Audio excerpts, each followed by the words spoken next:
চাচনিত আজি অনুসূচিত জাতি উন্নয়ন পৰিষদৰ তৰফৰ পৰা ধুমুহা বিধ্বস্ত লোকসকলক টিংপাত বিতৰণ কৰা হয়।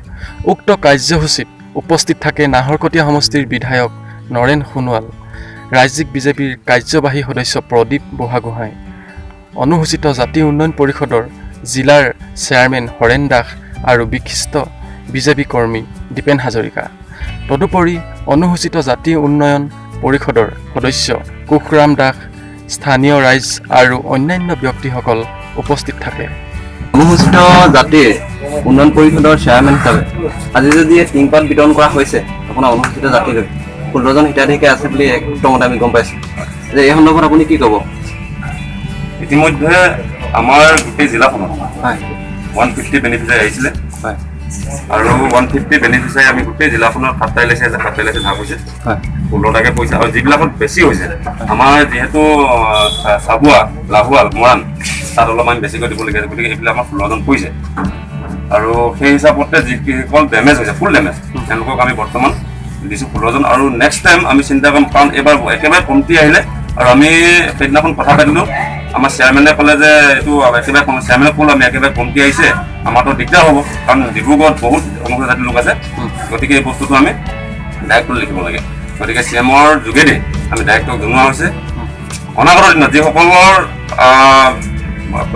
পাৰ্টলি ডেমেজ হৈছে তেওঁলোককো আমি দিব লাগিব। গতিকে নেক্সট টাইম যদি আহে আৰু আহিব তেওঁলোকক আমি দিয়াৰ ব্যৱস্থা কৰিম। অনুসূচিত জাতিৰ কাৰণে যিখিনি টিংপাত আহিছে তেওঁলোকে সুন্দৰভাৱে সকলোকে যিসকলৰ ক্ষতি হৈছে সুন্দৰভাৱে মিলাইছে, গতিকে মই তেওঁলোকক ধন্যবাদ দিছোঁ যাতে আগলৈকে এনেদৰে সুন্দৰভাৱে বিতৰণ কৰে, একো বদনাম নোলায়, সেইখিনিয়ে অনুৰোধ কৰিছোঁ। ধন্যবাদ।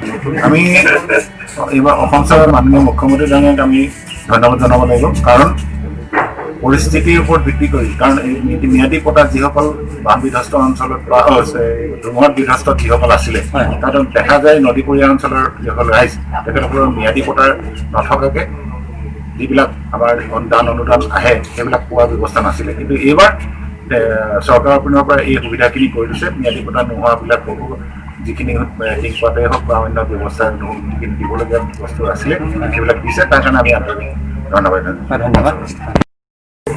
মই ডিব্ৰুগড় জিলা পৰিষদৰ প্ৰেচিডেণ্ট হিচাপে আজি ইয়াত আহিছোঁ। SC বৰ্ডৰ উন্নয়নৰ টিংপাত বিতৰণ অনুষ্ঠানত উপস্থিত হ'লোঁ। মোৰ ভাল লাগিছে ইয়াত আহি, আৰু 16জন বেনিফিচিয়াৰী আছে, 16জন বেনিফিচিয়াৰীক 2 বান্দুলকৈ টিংপাত বিতৰণ কৰিব।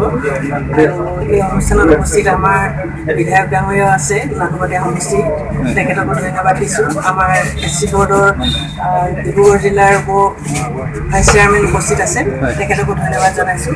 মই আমাৰ মুখ্যমন্ত্ৰী ডাঙৰীয়ালৈ ধন্যবাদ জনাইছোঁ। তেখেতে SC বৰ্ডৰ উন্নয়নৰ কাৰণে আমাৰ অসম চৰকাৰে যথেষ্ট অনুদান আগবঢ়াইছে, তাৰ ভিতৰতে এইটো এটা অনুদান। এইটো ধুমুহা বতাহত যিখিনি ক্ষতিগ্ৰস্ত হ'ল তেওঁলোকক এই টিংপাতখিনি দিব, আৰু মই তেওঁলোকক অনুৰোধ জনাইছোঁ যাতে যিখিনি প্ৰকৃততে অনিষ্ট হৈছে সেই অনিষ্ট হোৱাখিনিকহে বস্তুটো প্ৰদান কৰে। আৰু আগন্তুক দিনত আৰু বস্তু আহিব SC বৰ্ডৰ উন্নয়নৰ কাৰণে, SCসকলৰ উন্নয়নৰ কাৰণে। আমাৰ ডিব্ৰুগড় জিলাৰ আমাৰ ভাইচ চেয়াৰমেন ডাঙৰীয়াই কৈছে গোটেই সমষ্টিতে, প্ৰত্যেকটো সমষ্টিতে 16জনকৈ বেনিফিচিয়াৰীক এই টিংপাত বিতৰণ কৰিছে। আকৌ আৰু যিখিনি বস্তু আহিব সেইখিনিও যাতে সৎভাৱে বিতৰণ হয় তাৰ কাৰণে মই তেওঁলোকক অনুৰোধ জনাইছোঁ। ধন্যবাদ।